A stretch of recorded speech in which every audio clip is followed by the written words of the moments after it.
Breaking news చూస్తున్నాం. రాష్ట్రంలోని అన్నమయ్య జిల్లాలో ఘోర ప్రమాదం చోటు చేసుకుంది. రాయచోటి మండలం కొత్తపేటలో శనివారం ఉదయం సమయంలో ఒక్కసారిగా గ్యాస్ సిలిండర్ పేలి ఈ ప్రమాదంలో ఇద్దరు చిన్నారులు సహా తల్లి అక్కడికక్కడే మృతి చెందారు. ఈ ఘటనతో ఒక్కసారిగా ఆ ప్రాంతం ఉలిక్కిపడింది. అయితే సమాచారం అందుకున్న పోలీసులు, ఫైర్ సిబ్బంది హుటాహుటిన ఘటనా ప్రదేశానికి చేరుకున్నారు. జీవనోపాధి కోసం మృతురాలి భర్త కువైట్ కు వెళ్లినట్లుగా స్థానికులు సమాచారం. ప్రమాదంతో బంధువులు కన్నీరు మున్నీరుగా విలపిస్తున్నారు. గ్యాస్ సిలిండర్ పేలడంతో జరిగిందా, మరి ఏదైనా కారణాలు ఉన్నాయా అనే కోణంలో పోలీసులు కేసును దర్యాప్తు చేస్తున్నారు.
అన్నమయ్య జిల్లాలో ఘోర ప్రమాదం చోటు చేసుకుంది. రాయచోటి మండలం కొత్తపేటలో శనివారం ఉదయం సమయంలో ఒక్కసారిగా గ్యాస్ సిలిండర్ పేలింది.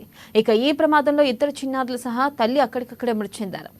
ఈ ఘటనతో ఒక్కసారిగా ఆ ప్రాంతం మొత్తం ఉలిక్కిపడింది. అయితే సమాచారం అందుకున్న పోలీసులు, ఫైర్ సిబ్బంది హుటాహుటిన ఘటనా స్థలానికి చేరుకున్నారు. జీవనోపాధి కోసం మృతురాలి భర్త కువైట్ కు వెళ్లినట్లుగా స్థానికులు సమాచారం అందించారు. అయితే ప్రమాదంతో బంధువులు కన్నీరు మన్నులుగా విలపిస్తున్నారు. గ్యాస్ సిలిండర్ పేలడంతో జరిగిందా, మరేదైనా కారణాలు ఉన్నాయా అనే కోణంలో పోలీసులు కేసును విచారిస్తున్నారు.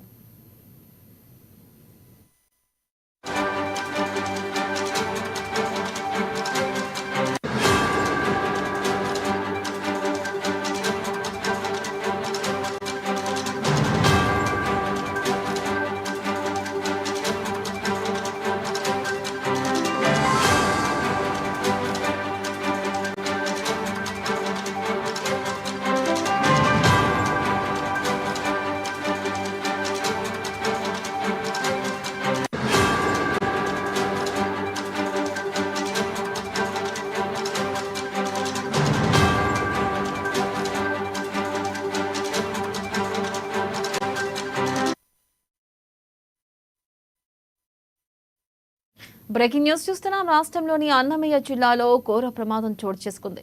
రాయచోటి మండలం కొత్తపేటలో శనివారం ఉదయం సమయంలో ఒక్కసారిగా గ్యాస్ సిలిండర్ పేలింది. ఈ ప్రమాదంలో ఇద్దరు చిన్నారులు సహా తల్లి అక్కడికక్కడే మృతి చెందారు. దీనిపై మరింత సమాచారాన్ని మా ప్రతినిధి యూసఫ్ అందిస్తారు. యూసఫ్, చెప్పండి, అసలు గ్యాస్ సిలిండర్ పేలడానికి గల కారణాలు ఏంటి? అన్నమయ్య జిల్లాలోని రాయచోటి ప్రాంతానికి సంబంధించి తొగట వీధిలో ఇవాళ తెల్లవారుజామున సంఘటన జరిగింది. గ్యాస్ సిలిండర్ పేలి ఒకే కుటుంబంలో ముగ్గురు కూడా మృతి చెందినటువంటి ఘటన ఈ ప్రాంతంలో తీవ్ర కలకలం రేపిందని చెప్పవచ్చు. పూర్తిగా వీరంతా కూడా ఈ యొక్క గ్యాస్ సిలిండర్ పేలే ఆత్మహత్య ఈ యొక్క సంఘటన జరిగిందా, లేకుంటే ఏదన్నా ఆత్మహత్య యత్నానికి పాల్పడ్డారు అన్నటువంటి కోణంలో అయితే పోలీసులు కూడా పూర్తిగా విచారణ కొనసాగిస్తా ఉన్నారు. ఇప్పటి వరకు చూసినట్లయితే మండిపల్లి రామప్రసాద్ రెడ్డి ఎవరైతే రవాణా శాఖ మంత్రి ఉన్నారో మృతుల కుటుంబానికి వెళ్లి ఆ కుటుంబం వద్దకు వెళ్లి వారి యొక్క కుటుంబ సభ్యులందరినీ కూడా పరామర్శించారు. ఈ కుటుంబ పెద్ద ఈ ముగ్గురు ఎవరైతే మృతి చెందారో తల్లి, కొడుకు కూతురు వీరి ముగ్గురి మృతదేహాలను కూడా పోస్టుమార్టం నిమిత్తం రాయచోటి పట్టణ ఆసుపత్రికి తరలించారు. ఈ ఘటన ఏదన్నా సంఘటన సంభవించి ఇటువంటి ప్రమాదం జరిగిందా లేకుంటే ఆత్మహత్యకు బలవన్ మరణానికి పాల్పడ్డారన్నటువంటి కోణంలో పోలీసులు అయితే విచారణ కొనసాగిస్తా ఉన్నారు. మృతురాలకు సంబంధించినటువంటి రమ అనేటువంటి మృతురాలకు సంబంధించినటువంటి వ్యవహారంలో ఆమె భర్త రాజా కువైట్ లో ఉన్నాడు. ఇక్కడ ఇంటి దగ్గర 2 పిల్లలతో ఈమె జీవనం కొనసాగిస్తా ఉంది. పూర్తిగా ఏదో ఒక అక్రమ సంబంధం నేపథ్యంలోనే పెట్రోల్ పోసుకొని తగలబెట్టుకున్నారన్నటువంటి వాదనలు అయితే వినబడతా ఉన్నాయి. మరోపక్క గ్యాస్ సిలిండర్ ఘటన జరిగిందని చెప్పేసి స్థానికులు చెప్తా ఉన్నారు. 2 కోణాల్లో కూడా పోలీసులు అయితే విచారణ కొనసాగిస్తా ఉన్నారు. చిన్న పిల్లలతో సహా ఆమె ఆత్మహత్యకి పాల్పడడానికి గల కారణాలు ప్రధానంగా ఏవై ఉంటాయనేటువంటి కోణంలో విచారణను వేగవంతం చేయండి అని చెప్పేసి రవాణా శాఖ మంత్రి రాయచోటి ప్రాంత ఎమ్మెల్యే మండిపల్లి రామప్రసాద్ రెడ్డి అయితే పోలీసులను ఆదేశించారు. ఇదే కోణంలో ఈ యొక్క విచారణ కూడా కొనసాగుతా ఉంది.